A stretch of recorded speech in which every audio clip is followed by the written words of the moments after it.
even dangerous from a public health perspective. What is your view?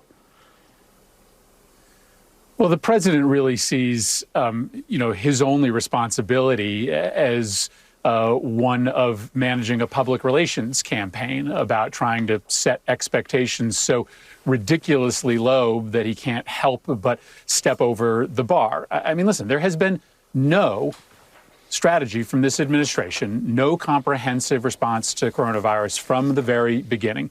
He has not taken control of the manufacturing of protective equipment. He has not federalized the supply chain. He has issued absolutely no national guidance on social distancing or business and school closures. He has left all of this to the mayors and the governors, and instead he just runs a public relations operation that, as you mentioned, unfortunately regularly dispenses very bad advice to Americans. And so, I think it's pretty harrowing for all of us to watch this lack of leadership from the White House and to, frankly, watch a lot of the media go along with it because his press conferences, as always, are still entertaining, in part because he is combative, in part because he does lie, and you can catch him in those lies and hold him accountable. But that doesn't make for an effective public health response. Yeah, that's why he's bragging about the ratings. It's obviously above my pay grade. I don't make the call that we take them or not, but it seems crazy to me that everyone's still taking them when you got the My Pillow guy getting up there talking about reading the Bible. On February 5th, you were in a briefing and on preparedness, on precisely this question. You tweeted this. On February 5th, I sat in a meeting with top administration officials as senators pressed them to request emergency funding to hire staff and stockpile supplies for the coming crisis. They said they had it covered, didn't need any additional funding. What a fatal screw up. What was that briefing like on February 5th? So, this is an interesting moment for a briefing because the impeachment trial has not yet wrapped up, but the administration brings their top folks before the Senate for a private briefing to explain what they're doing about the coronavirus, which at that point had, only had a couple cases on the West Coast. And it was just an absolutely chilling briefing. And I walked out and immediately made a statement that it was shocking to me that the administration was refusing our offers of early funding. A number of us in that meeting said to the administration, you need to request emergency dollars from us now. If what you're saying is true, then we cannot respond to this eventual crisis without starting to buy supplies now, without starting to staff up in hospitals and local public health districts now. And what the administration said on February 5th was, no, we got it. We don't need any additional money. We can handle this with all the resources we have.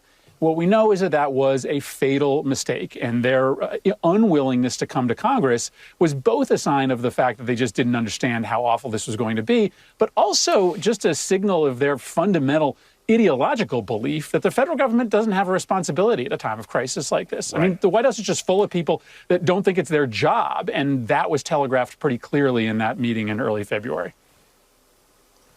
There's concern now about, when you look at this federalized response, there's also concern now that you're getting favoritism. And the president basically said that he admitted this. He said he tells Mike Pence not to call certain governors he doesn't like.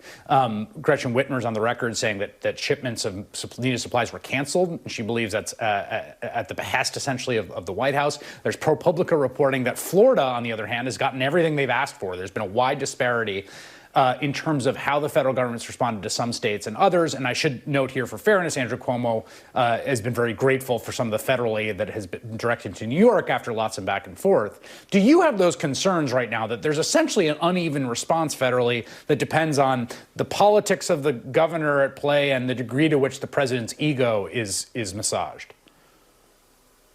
Well, it sort of feels like Ukraine all over again. The president is, now, instead of using foreign aid, using emergency relief in order to try to get people to do his political bidding. I mean, the message seems pretty clear. If you criticize the president, then you are going to get attacked and you are potentially going to have critical medical supplies withheld. And if you get the president's back politically, then we'll send you what you need. Listen, Chris, have called on Congress and the administration to federalize the manufacture and distribution of critical medical supplies, because I just don't see any way that the private sector gets the stuff to the places that need it the most. Admittedly, though, I'm very nervous about my own proposal because that puts an enormous amount of power, additional power, in the hands of a capricious and vindictive White House. And so we're caught between, two unacceptable realities. One in which the private sector is misappropriating resources and not producing enough, and a second in which the president has authorities that any chief executive should possess, but is going to use them in a way that hurts the nations and benefits himself politically. Chris Murphy.